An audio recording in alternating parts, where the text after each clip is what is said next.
third of the four obstacles I wanted to mention to you is, in many ways, the most common one, which are the environmental barriers, or to put it in English, let's face it, life gets in the way. That despite our patients' best intentions, life is chaos.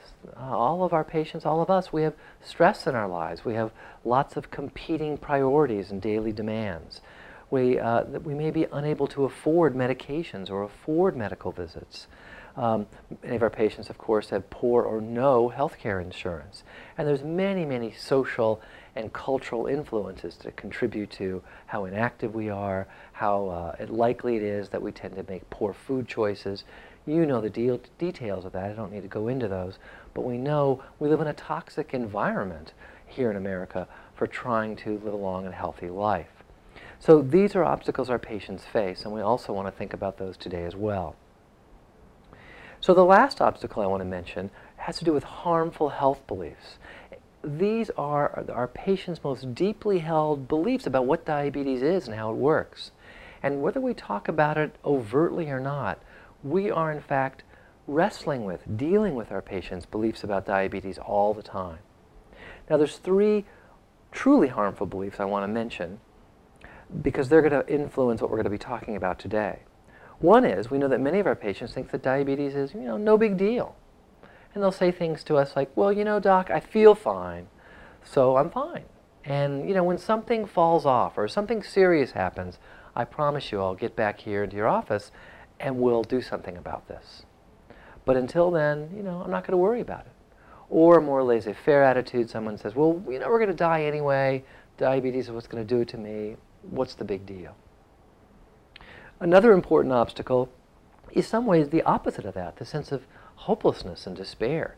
If you feel like diabetes is going to get you and there's nothing you can do about it, if you feel that diabetes is a death sentence, that complications are inevitable despite your best efforts, needless to say, you're not going to have much interest or inspiration to want to manage diabetes, because what's the point?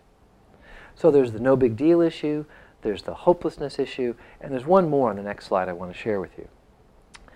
It's this idea of what we call perceived treatment inefficacy, that too many of our patients come to believe that the actual treatments we're recommending, whether that means medications or lifestyle changes in terms of dietary changes or exercise or blood glucose monitoring, their belief that those treatments, as far as they can tell, don't seem to accomplish anything in any observable, tangible way. And so we'll see patients seeing things like, as you see on the slide, hey, look, doc, no matter what I do, the results are all the same, so why bother? Or I'm not so sure that what you're asking me to do will really help me anyway. And of course, sometimes our patients are concerned that what we're suggesting that they do isn't ineffective. It's actually, they're worried that it's going to make things worse, especially when we talk about increasing medications or moving on to insulin.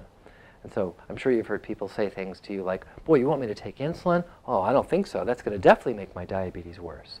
Again, these are inaccurate, harmful beliefs that make it difficult for patients to be successful, to even care about wanting to manage diabetes effectively. Again, things we need to address here today. So let's now think about what to do. We've addressed some of the issues. We haven't addressed some of the issues. Let's think about what to do here today. We've talked about what some of the obstacles our patients face, and now we'll focus on how to do something about that.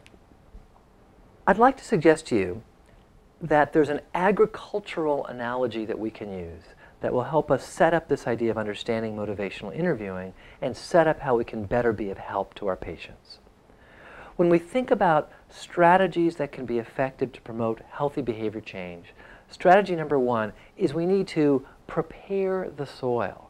And what I mean by that is before we start giving people ideas or suggestions or advice, we have to make sure we're engaged with our patients and that they're actually interested in this idea of managing their own diabetes successfully. And again, we think about this, if you will, as preparing the soil. Once we do that, the second major set of strategies, which is on the next slide, is moving beyond that to planting the seeds. And again, the idea of planting the seeds is once someone is interested in diabetes management, helping them to develop clear plans for action that are truly reasonable for them. Now, in the field of diabetes, when we think about promoting behavior change, probably the critical mistake healthcare professionals make is we focus a lot on planting the seeds, but we do so without preparing the soil. So if we're spending time making suggestions, giving advice to people who aren't interested or are convinced that putting out the effort to take good care of their diabetes simply isn't worthwhile because they feel doomed already or they're too depressed or whatever reason, then we're wasting our time. So we have to make sure we're spending enough time on preparing the soil before planting the seeds. So bear with me with this agricultural analogy and you'll see where this goes next. So finally, motivational interviewing. Here's the key definition. Motivational interviewing is a client-centered counseling style for eliciting behavior change by helping clients to explore and resolve ambivalence. It's not about telling people what to do. It's not about directing people. It's about how we serve as guides for our patients. Now, motivational interviewing has been around for more than 20 years now. It's been used in addiction counseling. It's been used in a variety of areas of health behavior change. And the evidence for it is pretty good. We have a bunch of studies now looking at motivational interviewing in diabetes. And although there's methodological problems in many of those studies, still they are of interest and somewhat convincing that in fact we can use these strategies to empower, amplify the power of other behavioral strategies to really help our patients be successful. The spirit of motivational interviewing is simply this idea that it's not me versus you, because all of our patients, just like us, are motivated to want to live a long and healthy life. It's us together on the same side of this table dealing with this tough issue of diabetes. I mean, let's face it, diabetes is a job. It's a job that nobody volunteered for, the pay is lousy, and there's not a lot of vacations. So we start with that place of respect. We join with our patients as co-equals, and we think about how to move forward. So let's talk about how this actually works.